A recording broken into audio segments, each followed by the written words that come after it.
All right, welcome back. Episode 4, episode 2 of Loki Breakdown. I am Milk, and this is Mango, and I'm with Mango right now. I'm the Mango. We're getting ready to break down episode 2 of Loki. The Mango is in the building. You already know what it is. A sweet little fruit, got a little milk going too. Hey, yo. I love coming in so hot at the beginning. Coming in real hot. It sets the tone. It really sets the tone. Yeah, you gotta bring the energy. The Mango. Yeah, I feel like that's what the podcast has been lacking lately, is a little bit of energy. We need to pick up the energy when we talk and everything. You know what I mean? We need some like NBA style intros to us when we get in here. Oh, that's definitely what I'm gonna be working on this next week. We definitely gonna be working on doing different like voiceovers and stuff like that. And for us this next week. This week the episode will be a little bit underproduced. So we had some budget constraints, it's tough. Yeah. But we've barely scratched the surface of this thing, and it's been going great lately. So so far so good. We're gonna keep this going. Yep. But without further ado, let's get into Loki episode 2. Before we start, I just want to say Loki episode 2, probably up to this point, my favorite episode of a Disney Plus series to date. Just like jam-packed with a bunch of fun little Easter eggs, and they left so many questions unanswered. I'm hyped to get into this. Let's do this. Talk to me about this episode, Milk. Yeah, so the episode starts off with Minutemen from the TVA going into 1985, into like this medieval fair that's happening in 1985. And people are talking to them. They like, people try to interact with them, but they're on a mission. They're going in, doing something. And they're looking for Lady Loki, or who we believe to be Lady Loki, because as we pointed out earlier in the pre-show, the end credits don't have her as Lady Loki. They have her at, what is it, Sylvie? Sylvie, which is a whole other character in the comics that we will delve into later. Of course. And so the Minutemen are back in 1985 at a medieval fair, and they are looking for what we believe to be Lady Loki. And they are then ambushed inside of this dark tent in the middle of the fair. What I thought was really funny was that somehow she synced up the speech holding out for a hero. Yeah, somehow she synced out the speech on the PA system with holding out for a hero, which is great song choice for the fight. Just fantastic. Yeah. Also very symbolic, Yeah, like they're literally waiting for a hero. They're waiting for Loki to be the hero. I mean, there's your hero, So I just want to say I love the music choice, holding out for a hero. It just went so well with the fight, and the way that the fight went down, and the way that they're ambushed, because Lady Loki, or Sylvie, ends up taking over one of the agents, C20, and basically C20 just goes around and just decimates the rest of the TVA agents that are there. And afterwards, she ends up taking C20 hostage. And apparently, we'll get to it a little later, but Morbius does tell us that this is the first time she's taken a hostage, or actually it was B-15 that tells us that this is the first time she's ever taken a hostage. So, we got to think, like, what are those implications, mean? Like why does she take someone? Which kind of, now that I think about it, kind of debunks my theory from earlier about her working for Kang. How so? Why would that debunk the Kang theory? Not fully debunk the Kang theory. Maybe this is just my theory on it, but maybe what's happening is that she was first contacted by Kang, and she was working for Kang, like you had said earlier, but she ends up defecting, maybe, because Loki Okay. is all about himself or Yep. herself in this situation. Yes. Always Their looking self. for a way to, outsmart someone bigger, faster, stronger. Just comes with the territory of being the god of mischief. But maybe what she was doing was that she took the hostage so that she could basically interrogate the hostage and like figure out more stuff that Kang probably isn't telling her. Okay. Because, you got to imagine Kang, I guess, would be the equivalent to Thanos in this relationship with Lady Loki, where I have to imagine Thanos didn't tell Loki the whole plan, and it seems, and Loki is a perceptive character in and of himself, and I have to imagine that Lady Loki is even that much more perceptive because of what she's doing now to the TVA. So she had to have picked up on, maybe, he's not telling me everything. I need to know more about the TVA. I need to know more about what's going on. So she takes this hostage basically to interrogate them and figure out more about what the TVA is and who the timekeepers are, and maybe just to find out stuff that Kang isn't telling. Yeah, I mean, that is pretty interesting. Like you were saying, you're thinking that this Lady Loki is working for Kang. And as we've speculated before, Kang has a relationship in the comics with Judge Renslayer. He has a relationship with the TVA. We suspect that he'll either be, a former TVA employee, like a disgruntled employee. Maybe he's undercover, or maybe he's like playing the entire TVA and he's one of the timekeepers. Because as I've said, I feel like artistically they look very similar to how Kang looks in the comics.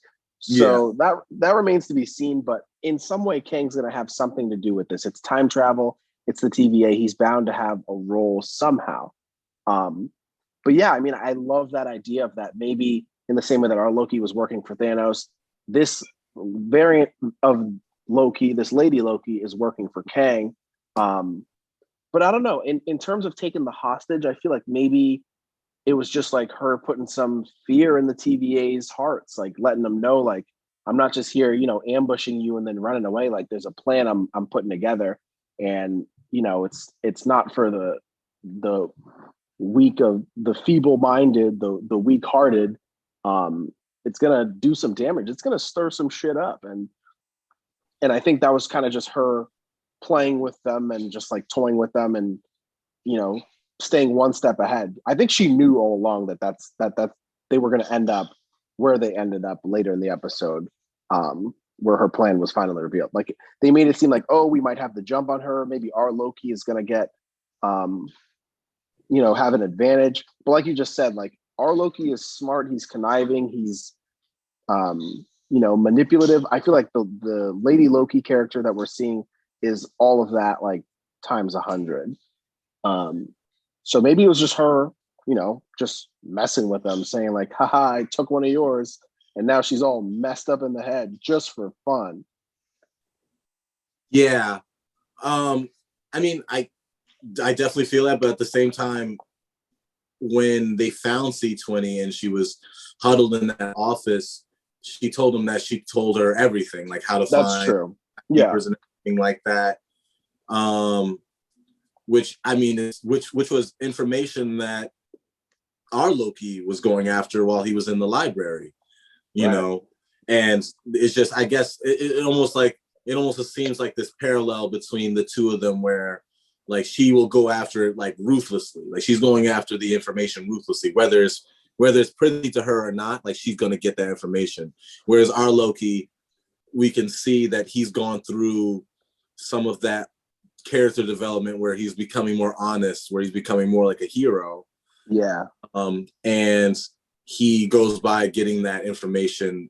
He tries to go by getting that information honestly by asking for it. Bureaucratically, yeah. but of course it's denied. Yeah, But I just think that part of that scene where she tells him that I told her everything is just to show like this Loki has not seen the same things that our Loki has seen, hasn't experienced the same things that our Loki has experienced through, you know, watching it at the TVA. And just basically just, I guess, kind of showing us like where Loki would be had he not seen those things, and like the types of things he would be getting up to had he not gone through that character development that he went through prior at the TVA. Yeah, that's true. I think that is an important dichotomy to point out, is that like our Loki, as we discussed in a previous episode, he went through his whole, you know, Thor Dark World, Thor Ragnarok, Infinity War, metamorphosis, where he became more of like a sympathetic anti-hero rather than like a full-out villain. They gave that to us in like the first episode, so they brought him right back to that type of character. But yeah, Lady Loki seems like the type of Loki that like might have won the Battle of New York on Earth and is still kind of an asshole, and is still, you know, everything is done with malice and ill will, and she's looking to backstab you, and she wants to scare you and, you know, manipulate you any way she can. And I feel like that's a good point. I feel like they definitely made that evident by showing us that she's okay with toying with people and getting in their heads, both like literally and figuratively. But I don't know. So at the same time though, you know, as not to jump too far ahead, but at the end of the episode, we do see Loki follow her into that portal. So we don't know if he's on the same track as her, because like you mentioned, they both had the same exact idea of, okay, the TVA is here. They're apparently this like authoritarian agency. I don't like that. I want to take it over, or I want to shift the balance of power. They both kind of had the same intent, but like you said, they're going about it in different ways. But does that make them all that different if their end goal is the same? Their means are just a little different, you know? Yeah. I just also want to say we don't really know what her end goal is. Yeah, exactly. true. I mean, you have to assume that because she forcibly finds out where the timekeepers are, she's going after the timekeepers, which in and of itself is basically what Loki is trying to do. He's trying to get to the timekeepers. It's basically like that classic Doctor Doom sort of thing where Doctor Doom is just constantly trying to gain more power, steal power from other people. I feel like that's what Loki is trying. That's what our Loki is trying to do.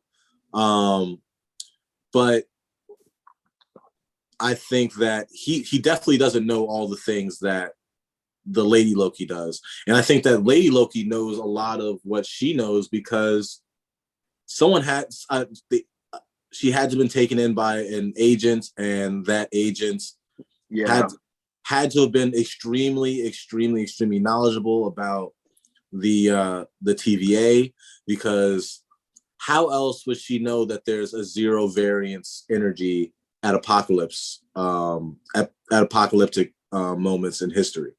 Yeah, that seems like something that would come from like research and, you know, like field testing, instead of just like, oh, taking a random guess or like coming with that conclusion yourself. That seems like something that you would only be privy to based on information provided by the TVA. Like you wouldn't figure that out on your own, you know?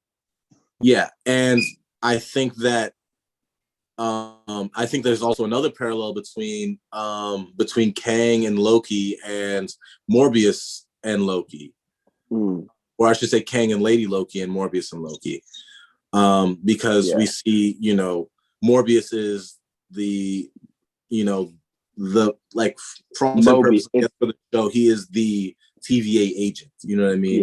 Yeah, it's Mobius, not Morbius. Morbius, yeah, Mobius. I keep saying Morbius. Yeah, I keep saying, because I keep thinking of Morpheus. Morpheus is Matrix. Morbius is the living vampire. Mobius is the TVA agent. Oh God, I keep getting those confused. But too many Mo's. Man. And I think that while Mobius is showing Loki all of the things that will happen to him, and like basically trying to push him towards, developing as a character, I feel like Kang did the same thing for Lady Loki, but in a more sinister way, in a way to basically manipulate her or to get her to be on his side and to work for him. So is that our official prediction? Our prediction is that Lady Loki is privy to all of this information because of her relationship with Kang, who we assume is a former employee who gave her all this information to maybe further his own goals or just to help her wreck some shit. Is that what I think that's what we're concluding here, because it just feels like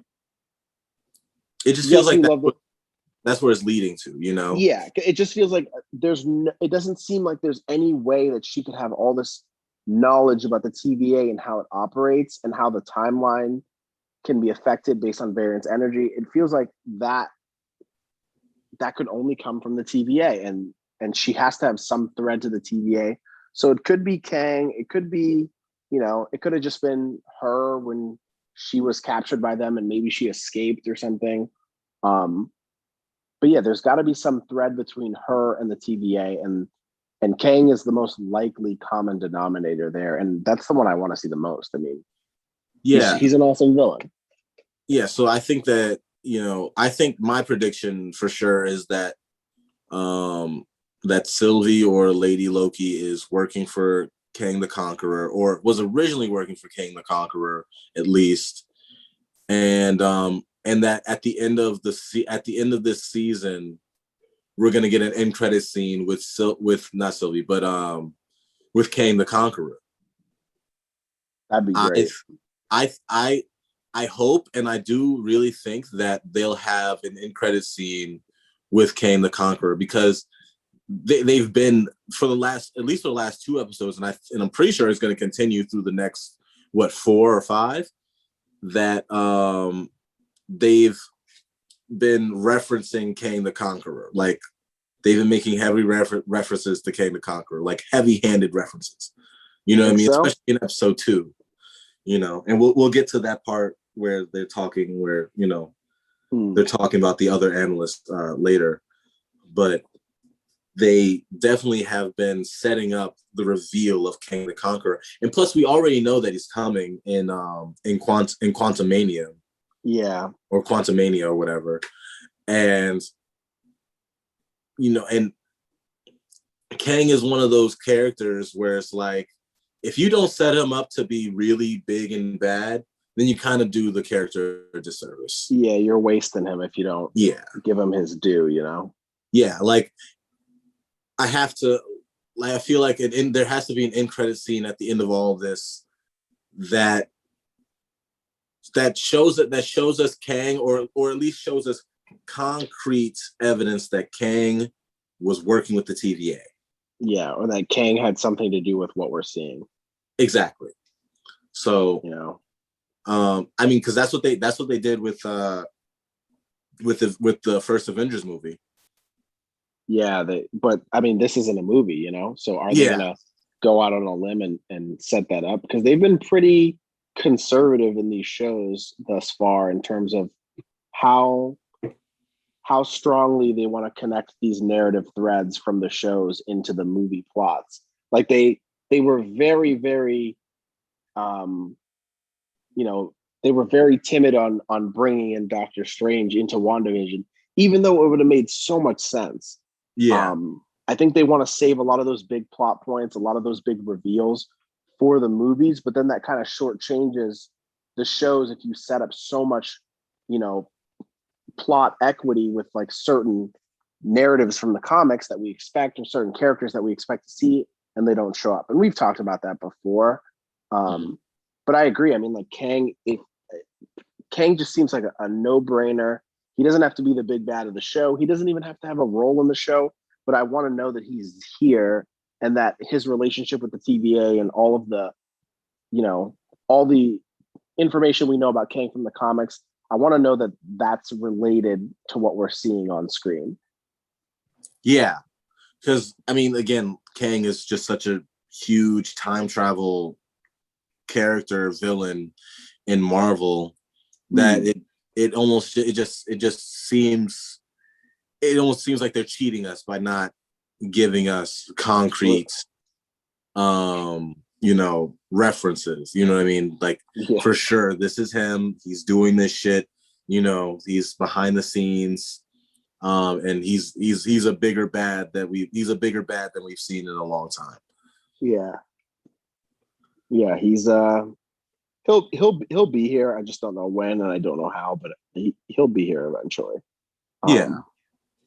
What but yeah, what so else, the next thing that we see in the episode, after the tent scene at the fair, and right after the opening title scene, we see Loki being quizzed by Miss Minutes.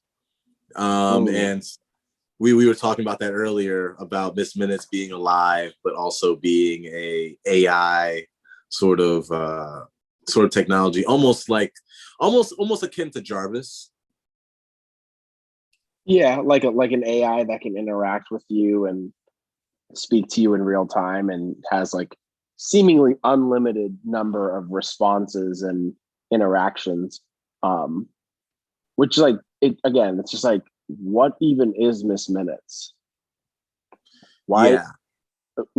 She just seems like a very Uncle Sammy like propaganda tool from the TVA, but also she's like sentient and like it can exist in the real world, or at least within the TVA, she can exist in the real world.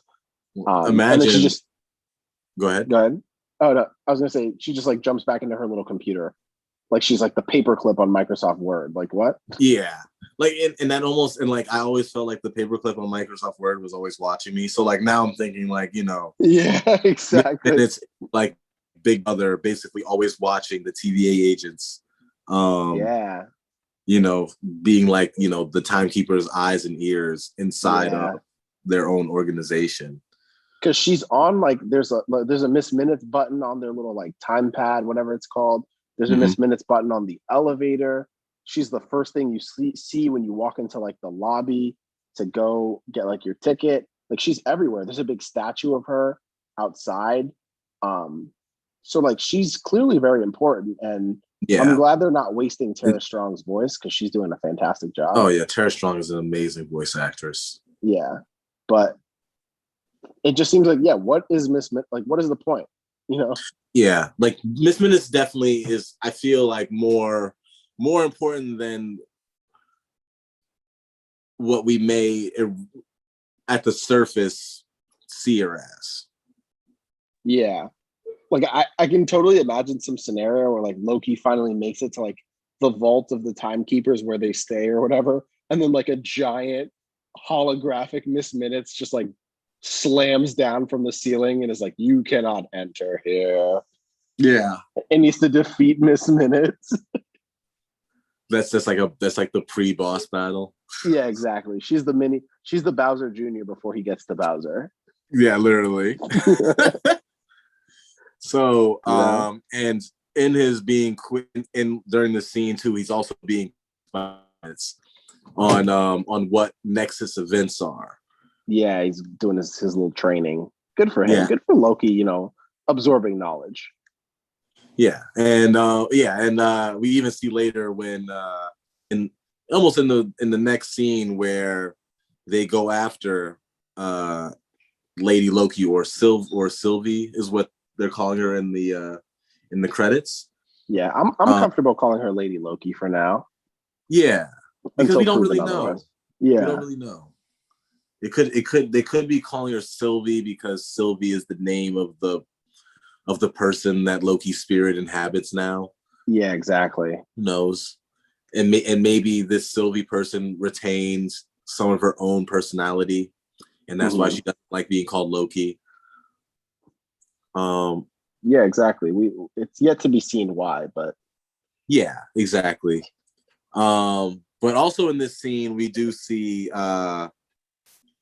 Morbius take his jet ski Mobius. from Mobius.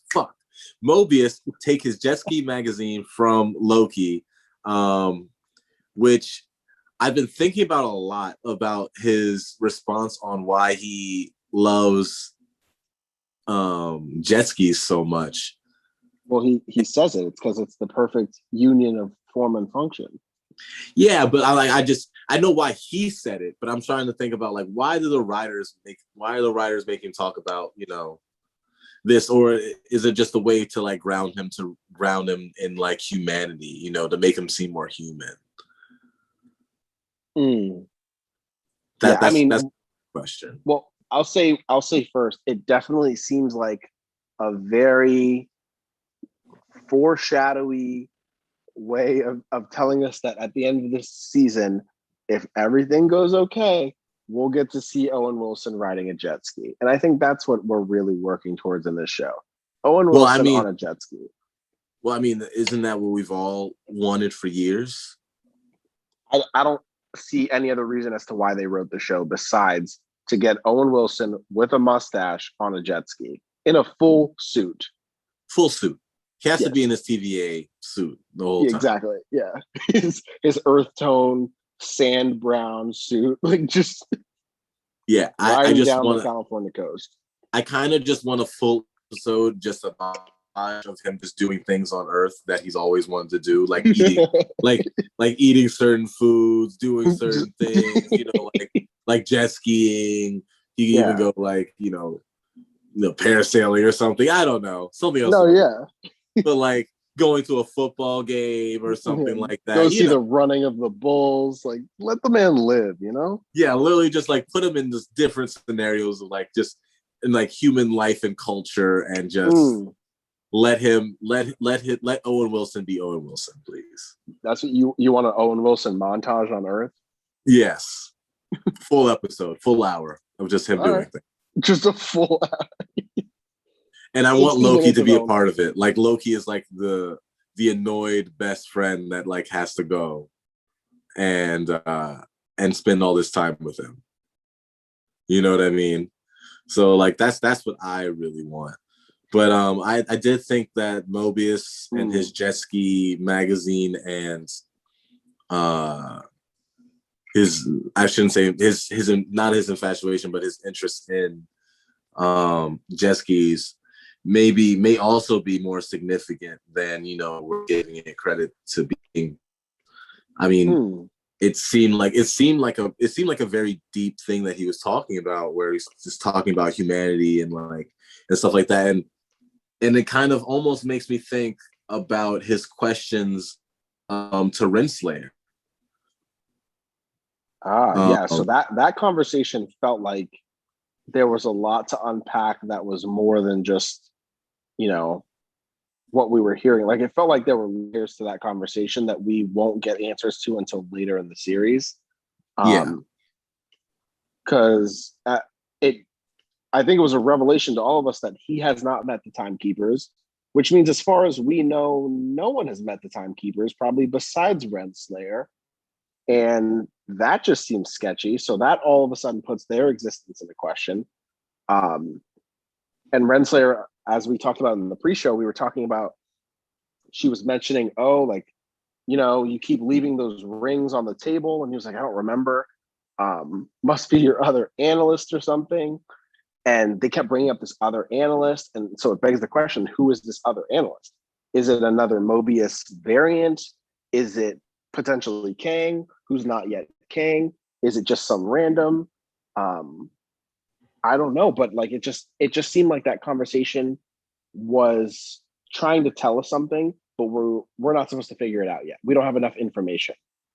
Yeah, I mean the main thing that I think that conversation between both Mobius and Renslayer and Mobius and Loki later on, when they're talking about like the TVA and the creation of the TVA and the creation itself, basically, was that they all have answers. Like, just the same way that we have answers watching it, they have answers, they have questions as well. You know what I mean? Like, everyone has questions. No one really has the answer. And because Mobius almost asks the same questions of Renslayer that Loki asks of Mobius later on. Exactly. Which and that's disconcerting. It's like, because as far as we've gone in this journey so far, we've been, along with Loki, pretty naive to what goes on in the TVA, and Mobius has been our tour guide. So to see Mobius now kind of feel like he's not getting fed enough information, it feels like, okay, who can we trust now? Like, who's gonna give us answers when there's questions? It just seems like everyone is kind of dancing around the truth, and no one wants to say it, But what is this truth? We don't even know what they're dancing around. Like, nobody. They have this whole, life that they live. They follow the guidelines of the timekeepers, yada yada. That's all great, but okay, what is the timekeepers' plan? And as you remember, Loki was asking Renslayer in the first episode, he's like, okay, what do you guys do? And she's like, oh, we dictate the flow of time as the timekeepers dictate the flow of time. Just giving real circular answers, and it's like, okay, that's not an answer. So then when you see Mobius go talk to her, you're like, okay, she'll probably be more straightforward, but it's more of the same. So it's like, okay, what's really going on here? It's all very confusing. Yeah, and I like that how you brought that up, that that no one is giving anyone any answers, Exactly. Yeah, everyone's being kept in the dark. Yeah, so it's almost like that, the classic big corporation trope in a lot of 70s sci-fi movies and stuff, like where it's just like, whereas like I said, like who and no one's all out. Who are the timekeepers? Mm-hmm. Why did they create this? Why do they need this? If they can create all this, why did they not do everything themselves? Exactly. Why is everything more efficient? Why isn't, if they're really all powerful, then why do they keep making mistakes? Why are there mistakes along the timeline if they're so powerful? Right. There's so many existential questions, and we talked about that too when Mobius and Loki had their conversation about, oh, where do you come from? Where do you come from? It kind of begged the question of what even is reality, if not just something that you choose to believe in. When you start to question where you came from, when you start to question what's real versus what's fabricated, you kind of, open Pandora's box and go down a rabbit hole that you probably will never get out of. But as Mobius does his best to simplify it, and I think this is a great meta way of simplifying both, existence itself as well as the TVA. He kind of just says look, my life is what I believe my life is. I was born into it, and I accept it, and I choose how I operate. And he says that nothing in the world makes sense, so we try to make sense of it. And that's his entire mission statement. That's how he lives. And if you apply that to any facet of life, you can find some sort of peace. And I think that's what the show is all about, is that they're just trying to create peace, and Loki is like, well, if you're saying there's no peace, why do you try so hard to create peace?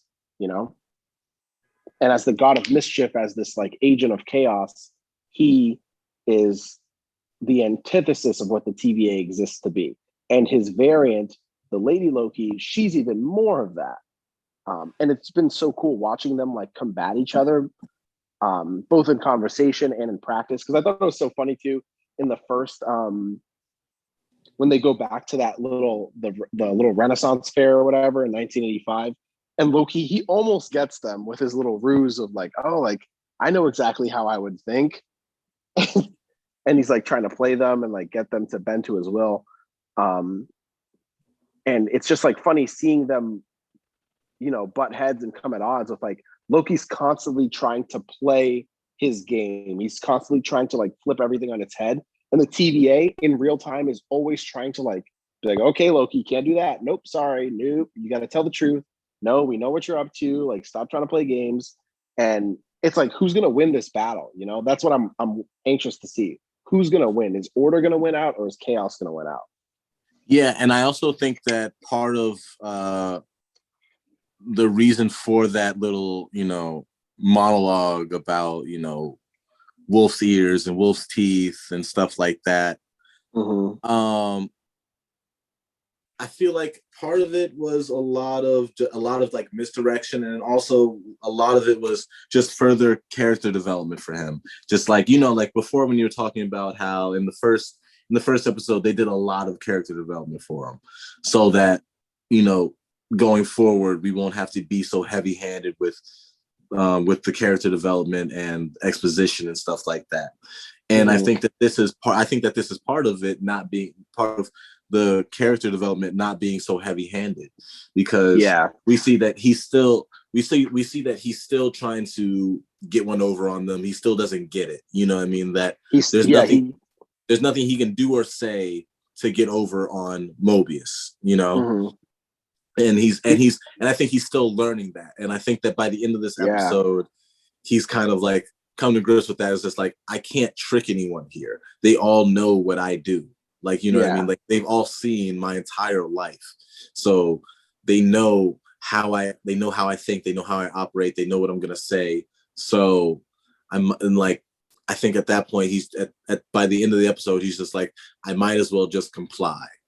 Right. And that's what I think is the everlasting battle, is that Loki is trying constantly to facilitate chaos, and the TVA is constantly trying to facilitate order.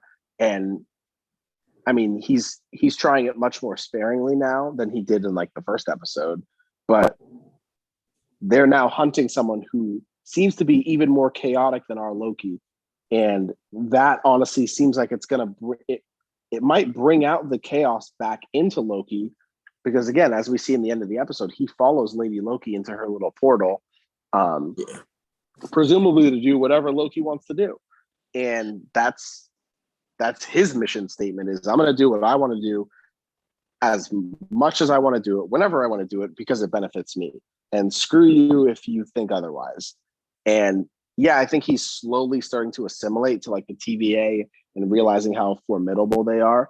But, at the end of the day, Loki is Loki. He's going to look out for himself.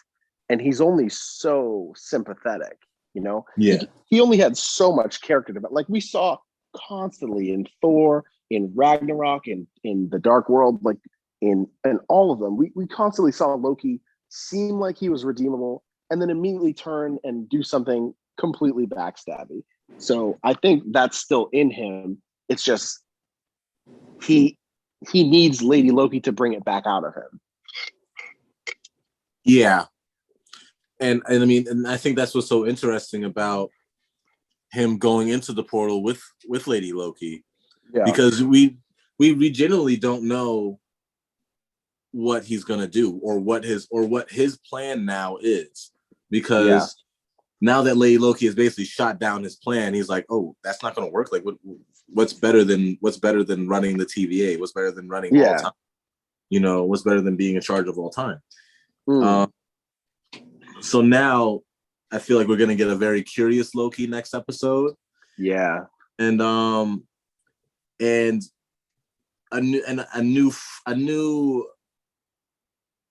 new perspective on the TVA, for sure. Well, my perspective right now on them is that they're shady, and everything that they've said up to this point is a lie or a very bent version of the truth. Okay, well then I should change my statement and say that we will continue to confirm what we believe about the TV. Okay.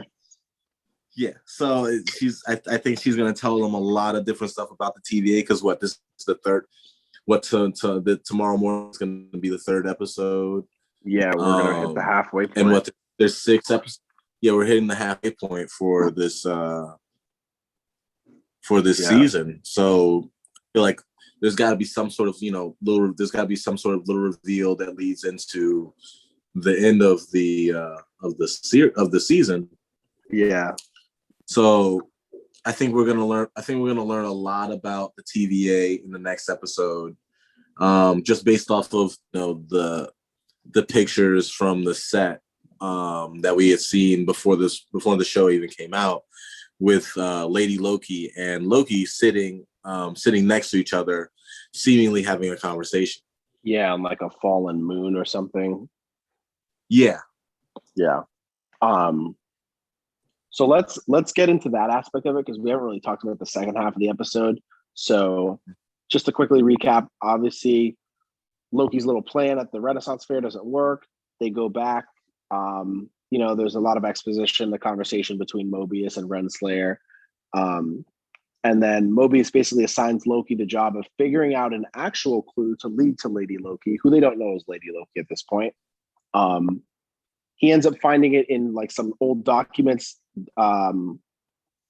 detailing the destruction of Asgard via Ragnarok. And he realizes that there's no variance energy detected from that event. And he determines that, oh, maybe this Loki variant is hiding in apocalypses so that she can do whatever she wants and will never be detected by the TVA. So they go, where do they? Oh, they go to Pompeii to test the theory. And Loki's just kind of having fun with that. And I think that's a hilarious little scene where like they're just like at this like cataclysmic, like apocalyptic event, and they're just kind of having fun with it. And even Mobius is like, hey, like maybe you should calm down, like because all these people die. And he's like, well, yeah, they're gonna die anyways. Who cares? Yeah, I love how Loki's like, well, I mean, you got to admit it's really cool, and Mobius like, I mean, yeah, it's cool, but it's just not in good taste, like they're about to die. Yeah. I don't know if that's the lesson that Disney wants to teach kids. Well, like they're gonna exactly die. Right. Fuck yeah, they're gonna die, so just celebrate. But his theory proves to be correct. He kind of goes crazy. He tells everyone they're from the future, yada yada, and there's no variance energy. So then they end up taking a team to go to. They figure out where Lady Loki's going to be, which is this is also scary. Apparently, there's an apocalyptic event in Haven Hills, Alabama, in 2050. Like, okay, that's climate change really doing a number on Earth. So they end up going to Haven Hills in 2050. Loki, Mobius, and a team of TVA agents to hunt down this Loki variant in like this Amazon-style warehouse in the future, in the middle of like a hurricane that is apparently going to decimate an entire city. Rocksmart, right? Yeah, Rocksmart, whatever. Yeah, it's Amazon. Roxcart, I think. It's Amazon. It's just an Amazon warehouse. Yeah, it's an offshoot of Roxcon, which is some corporation that they created for the show and for the MCU. So I'm actually really excited to see what is Roxcon, like where does that come from? Because it's not that far off from where we are in the main timeline. It's only that was only like 26 years into the future. Oh yeah, the 2050 thing. Yeah, exactly. Yeah. Well, that's what's even scarier. It's like, oh, in like less than 30 years, there's going to be like so many ramifications from climate change, and like all of that. That's going to create these events that are destroying whole civilizations of people. Yeah, that is crazy. That's not what I tuned in for. No, yeah, I didn't want a peek into my future. I just want to see Loki's future. Yeah, yeah. So, because like Haven Hills is a real place. That's like imagine you're in Haven Hills, Alabama, watching the Loki episode. You're like, I'm gonna die in 26 years. Yeah, what? Jesus. I got only like a couple decades left, man. This is trash. I wonder if like people start moving out because of that episode. That'd be really right. Like rent probably went way down. But anyways, yeah. So they go to this little like Roxcart, whatever warehouse, and they split up into teams. Loki goes with, what's her name again? Hunter B50. B15. B15. Hunter B15.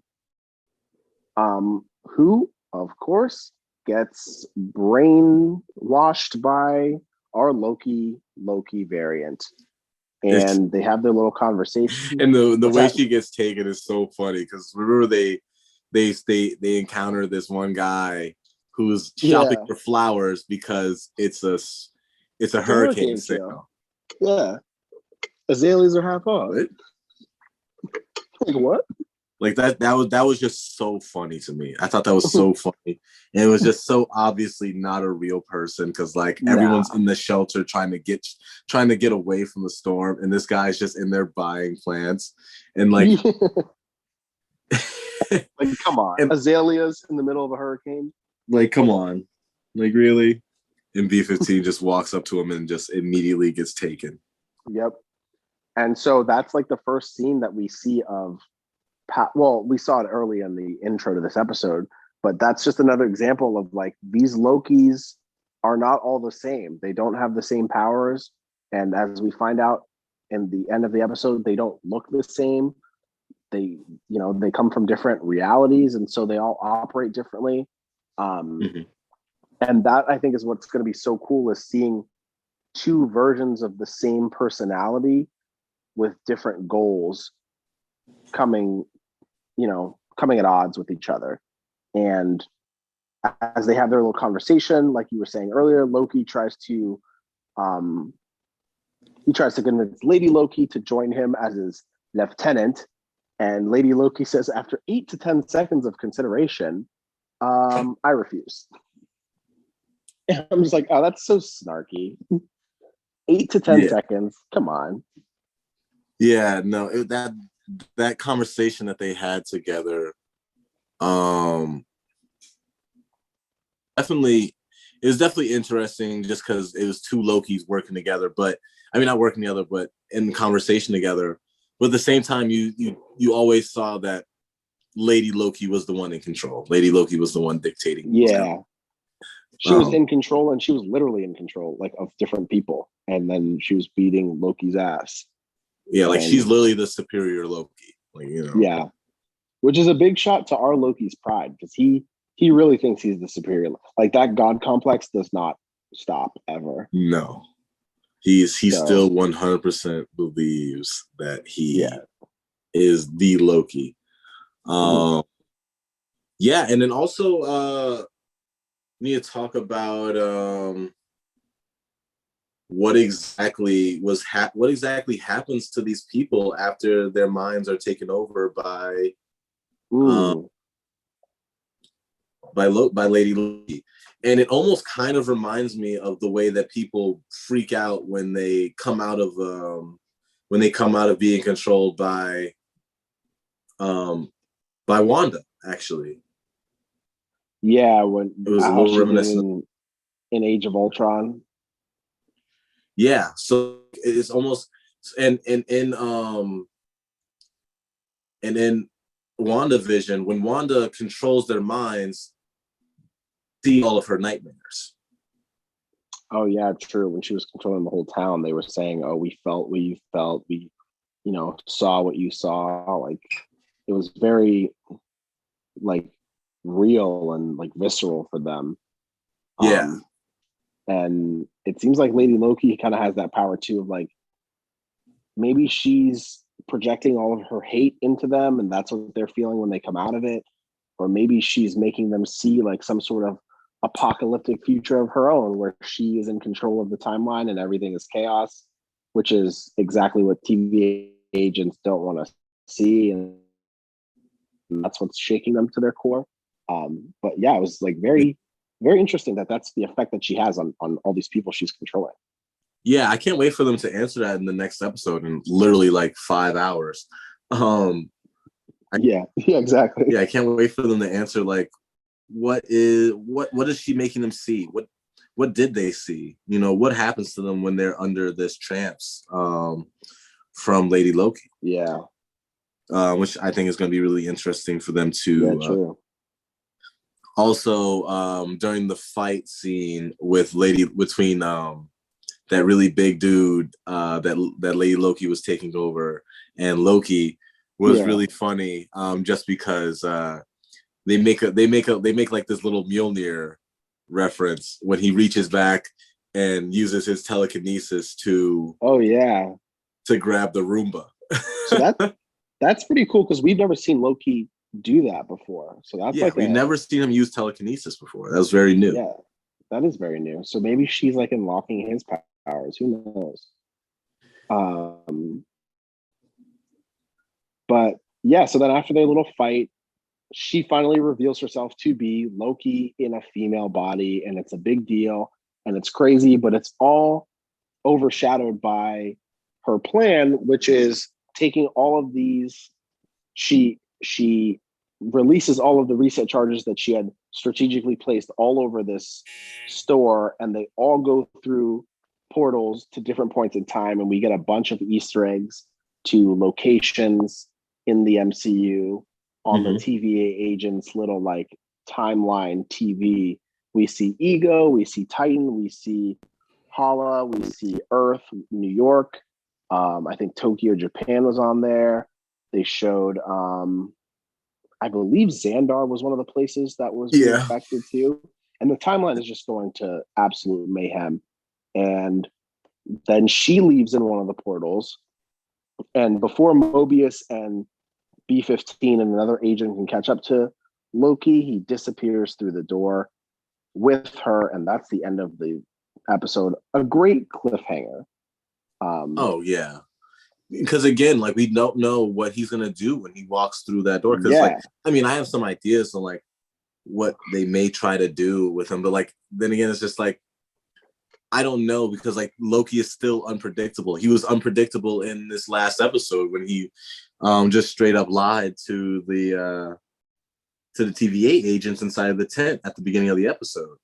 yeah, he's So still, like I said, yeah, he's still I looking don't out know. for himself. Yeah. So, So, I, but at the same time, it almost looked like as he was looking back, he was unsure of whether or not he wanted to actually yeah, go in there. You know, it, he was really thinking about all the options that he had. And I think he has I think he has a plan um to help this. I think that because I mean the show is called Loki, so he's yeah, gonna become the hero. So I think that I think that this may be just a part of his plan to help the TVA, yeah. I and was he's gonna just not say, telling anyone. He's keeping it very close to the vest. I think that probably benefits him because if he, I'm sure, if he even like had an ounce of betrayal in him with regards to Lady Loki, like if he approached her and she could even sniff a hint of betrayal on him, she would not trust him. But I feel Yeah, like as he was looking back at Mobius running, I almost felt like he was looking at him and trying to say, like, yo, you're not going to understand what I'm about to do, but like, I just need you to trust me, you know? yeah, Like, I don't have time to explain right now, but like, you just got to let me go. And like, I'm going to do this on my own because that's what you brought me here to do, yeah. He almost you like kind know? of grits his teeth and makes a face, and it's just like I got Yeah. it. This is He's like, you're not going to like it, but I have to do this. almost like that scene between almost like that look between Iron Man and Doctor Strange in Endgame, where they're just like where he puts up the one, he's like, this is the only way, you Yeah. know. Like, you know what I'm saying without me having to say it, you know? But I Exactly. feel like Mobius maybe didn't know what he was saying. No, Mobius is very lost and he's very screwed for this next episode. Yeah. He doesn't know what that one meant. He's like, why is it? What are you doing? Yeah, what is that? You telling me to look up? What is that? Yeah, yeah. What? Yeah, but no, yeah, So I don't like know, but that totally. it was Um, it was a crazy episode. It the Lady Loki reveal was very exciting, albeit a little predictable. oh yeah, Um, but man, I haven't been this hyped for a show since WandaVision, honestly. yeah. No, I think it just has so many possibilities for affecting so many things like down the line. You know what I Yeah, mean? Where like it literally changes the reality of the MCU that we as we know it. Like just from the beginning, where they basically just tell us like, yeah, the Infinity Stones, like those were a thing like before, but now we have bigger fish to fry. Like now we're talking about the quantum realm and the hmm like and time traveling villains and stuff like that. Like it and it really just saying like, yeah, like not that the Infinity Stones were important, but they've opened up a new host of uh, enemies and dangers that weren't there before all these things happened. You know, so Right. almost not to discredit what happened before, but saying like all those things had to happen for us to get to this point. Exactly. I think it was crucial to like inform us that we know where we've been. And Loki is now taking us like, I think, if I'm not mistaken, I think that was the first time we've gone into the future in the MCU. Even if it was just a little glimpse of it with, Haven Hills, Alabama. I think that was the first time that they went forward in time as opposed to going back in time. And that's big in setting up the future of the MCU and letting us know like there are no doors that can't be opened anymore. Everything is up for grabs. There's no point in time. There's not even a reality that can't be touched or explored. And like, who better to guide us through that than Loki, who's like the most polarizing, like wildly unpredictable character probably in the whole MCU. Yeah. So speaking of unpredictable, last question I have for you tonight is, where do you think the series is going to be by the end of it, just based off of these first 2 episodes? I know it was hard to do that in the first episode because it was very very, very, very exposition heavy, which I mean, but at the same time, it didn't feel like that. But now that we have another episode in and we have a lot more characters asking questions that we want answers to. Right. I feel like we have a better idea of the questions that they're going to answer in the show. Mm-hmm. Now that we've seen them, now that we've seen characters ask like, who are the timekeepers? I feel like we're definitely going to get an answer as to who exactly are the timekeepers by the end of this, and it's going to be almost, and I predict it's going to a Wizard of Oz type of reveal, where they're not all that they say they are. They're not as powerful as they say they are. But regardless, what do you think? What is your prediction for the end of it? Like, how do you think it's going to turn out? Well, I agree. I think that the timekeepers, I think the TVA as a whole is not going to be what we think it is. I think it's all going to be some big subjective sham that is just a facade for some other, I don't know, malicious intent by either Kang, or like maybe the timekeepers are just like puppeteering the TVA to make them believe what they want them to believe.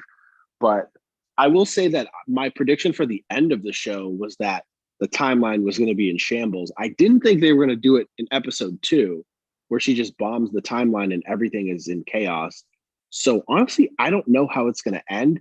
I just know that with Loki being this agent of chaos, that it can't end with like a cherry on top. It's got to be some sort of like just mayhem that ensues, and that's going to be the ramifications.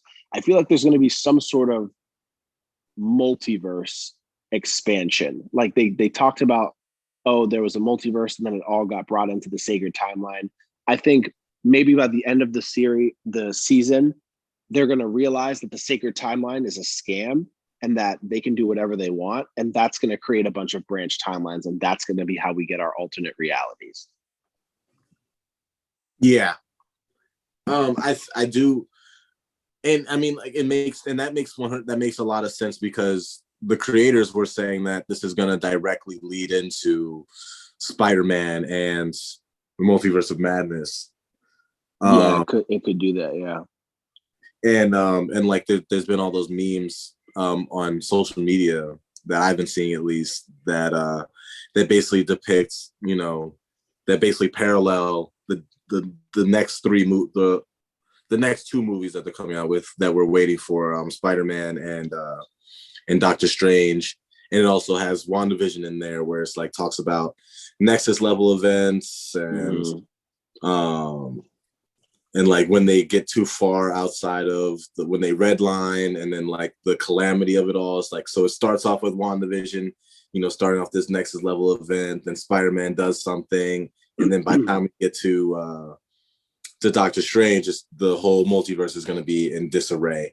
And I feel like these four projects are all intertwined in that way. Whereas like we're seeing things from WandaVision about the Nexus beings and things like that, which by the way is a real thing in the Marvel comics, and they are necessary for this, and Nexus beings are necessary for the stability of a universe, so they have to be there.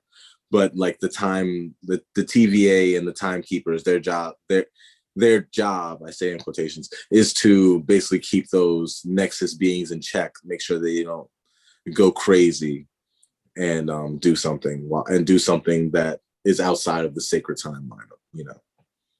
Well, I will say I'm rooting for instability. I'm all for chaos right now. I think the TVA is being painted to be like these very benevolent, mild-mannered, peaceful people, or whatever they are. But I don't care. This show is not called TVA. It's called Loki. And I want to see something crazy happen. So, well, I mean, we've yet to see President Loki show up. And I know we're both excited about that. Yeah, we still got to get to President Loki.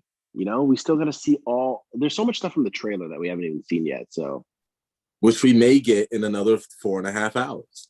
Exactly. I can't wait. So yeah, this show has definitely been super. It's my favorite show so far.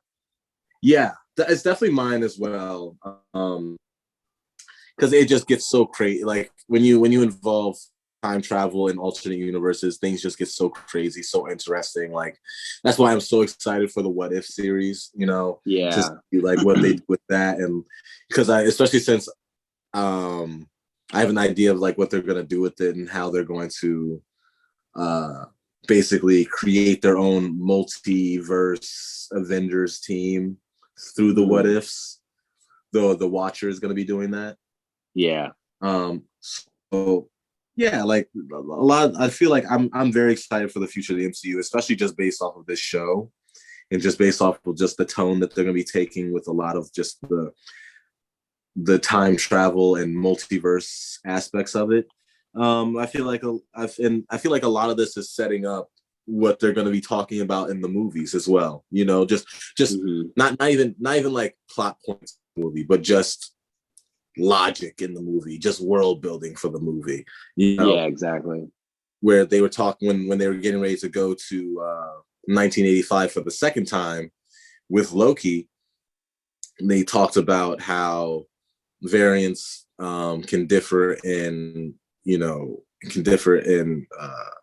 appearance, and their powers can differ, which I was talking when we were talking earlier, kind of leads into Spider-Man No Way Home, because I don't want to say we are, but we're most likely getting 3 Spider-Men in the movie, 3 very different Spider-Men who look very different, who are different. And for at least the Sam Raimi Spider-Man, compared to the other 2 Spider-Men, different powers. Because the Sam Raimi Spider-Man, Tobey Maguire, he can organically create his own webbing, whereas the other 2 Spider-Men can't. So that's what it made me think about when they were talking about the differences between variants, and how that may relate to Spider-Man, and like how it may be setting up things in Spider-Man, because they were doing the same thing with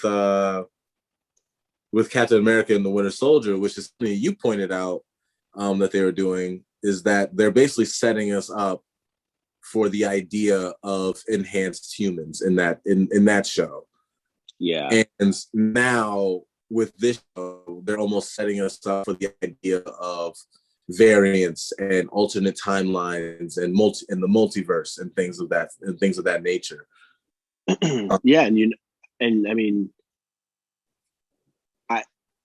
I think WandaVision had the same opportunity with Evan Peters. They could have explained it as Quicksilver from a different universe. And I think now I'm going to make it a habit of shitting on WandaVision at least once an episode here. I think that's going to be my new gimmick. That's your new thing.